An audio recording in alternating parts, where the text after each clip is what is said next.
I bought my son a car, but when his entitled stepsister blocked it in a snowstorm, he left her stranded. Now my ex is begging for a ride, plus 2 updates. I'm a 45-year-old man and I share 3 kids with my ex-wife Dee. We have a 16-year-old son, a 14-year-old son, and an 11-year-old daughter. We divorced 10 years ago and Dee remarried 8 years ago. She has another biological daughter who is 7 and a stepdaughter who is 14. My kids have never really gotten along with their stepsister. She pretty much gets whatever she wants. At their mom's house, she has always had her own room and her own bathroom, while my daughter had to share with her brothers. The stepsister doesn't do chores and expects my kids to do whatever she asks them to. Things have been really bad for the last 2 years, and a little over a year ago, my oldest son came to live with me full time. A few months after that, his brother followed. My oldest son turned 16 back in December, and I bought a car for him. My only request was that he would take his brother and sister to school, which he agreed to do. My sons and their stepsister go to the same high school. Not long after I got him the car, Dee started asking my son to take his stepsister to and from school. His stepsister lives in his mom's neighborhood, which is on the route to school from my house. He refused. My ex tried to make me force him to do it, but I also refused. My ex did not pay for the car or contribute to it in any way. She doesn't pay insurance on it or put gas in it, so she doesn't get to tell my son what to do with that car. Well, last month, a winter storm came in. The first round wasn't supposed to be bad, so there was still school. But the weather got worse than predicted very quickly, so the school let out early. My sons were walking to the car with a friend to head to my house. Their stepsister was standing near the car with her own friend and was on her phone. She told my son, "Mom says she can't come get us, so we need to ride with you." My son refused. She then handed my son the phone and my ex was on the line. She was across town getting groceries before the storm got worse, and she demanded that my son give his stepsister and her friend a ride. He refused again. His stepsister started yelling at him, but he ignored her and they got in the car to leave. That's when she and her friend got in front of the car so he couldn't move. He honked his horn and told them to get the heck out of the way. They eventually did, and my son left her and her friend at the school. For anyone concerned, they weren't stranded in a storm. The school was still open, and students were told to wait in the cafeteria until their ride showed up. She had to wait about 90 minutes for my ex to get there, but she was safe and warm inside. A teacher saw the incident, so the school administration called us. We told them what happened and my sons weren't in trouble, but the school said, "We need to work out this family conflict." Afterward, my ex and her husband tried to talk to me and blamed me for everything. I told them, "It isn't my fault you raised an entitled brat who no one likes. You have enabled her behavior for years. I have tried to get you to address it, but I am done. Until you stop being a worthless mother and stepdad, I do not want to hear it from either of you. Dee, your own sons despise you, and that is all on you." Then we left. I haven't spoken to my ex since. I do feel bad for my daughter because tensions have been high at my ex's house, and she is there half the time.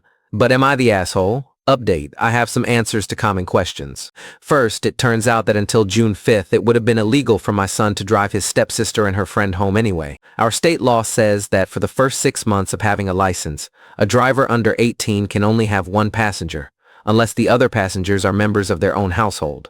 Since my son's brother was with him, he couldn't legally drive his stepsister. Second, I am not going for full custody of my daughter because she is highly attached to her little sister and would be sad not to see her every other week. While things are tense at my ex's, she isn't being treated any differently than before. A little over a week ago, my ex reached out to try and compromise on the situation. I told her there was nothing to compromise about. I explained that he legally couldn't take her anyway. I don't want her in the car, and most importantly, our son does not want her in the car. My ex claimed it just wasn't possible for her or her husband to take the stepsister to school every day. She said if our son could just take her on Tuesdays, they could handle the other days. I told her no. This past Tuesday, the stepsister demanded a ride again. My son told her no, and she actually pushed him. A teacher saw it, and now she is facing a possible in-school suspension. Disciplinary issues like this could get her inter-district transfer revoked, so that's the update for now. Update, my son will be 16 and a half on June 5th. Because he took driver's ed, the restriction on the number of passengers he can transport will be lifted. After the pushing incident at school, my sons and their stepsister just ignored each other. Since then, my ex has tried to act sweet and kind whenever we've interacted. School let out for the summer last week. On Monday, I had a meeting run long and I couldn't drop my daughter off at my ex's house like I normally do, so I had my son do the drop-off for me. When he got there, my ex asked to talk to him for a minute. She asked if he would agree to take his stepsister to and from school starting in the fall if she paid him. She explained she had switched her work shifts and couldn't pick up her stepdaughter from school anymore. Her husband has been leaving work to get his daughter most days, but it's starting to cause issues at his job. My son told her no and came home. That night she called me and asked if I would be interested in doing joint family therapy with her and all three of our kids. I told her that before that could happen, she, her husband, and her stepdaughter need to make a full and complete apology to our kids for their horrible treatment over the years. She said, "I don't know if I can make that happen." I told her, "Well, that is what needs to happen before I would even consider your proposal. For the record, my kids and I are already in individual therapy. My son doesn't want to take her for good reason. He endured all types of cruelty from her for years, and I don't think it's right to force him into a closed space with her for an hour every day. He has a right to his peace." This morning, she forwarded me some texts from one of her friends who is a teacher at the high school her stepdaughter would have to attend if she has to switch schools. The text said there were only a few spots left in the honors classes, so if the stepdaughter wants in, she needs to enroll now. My ex then sent me a message saying, "I am desperate. I want her to stay where she is at.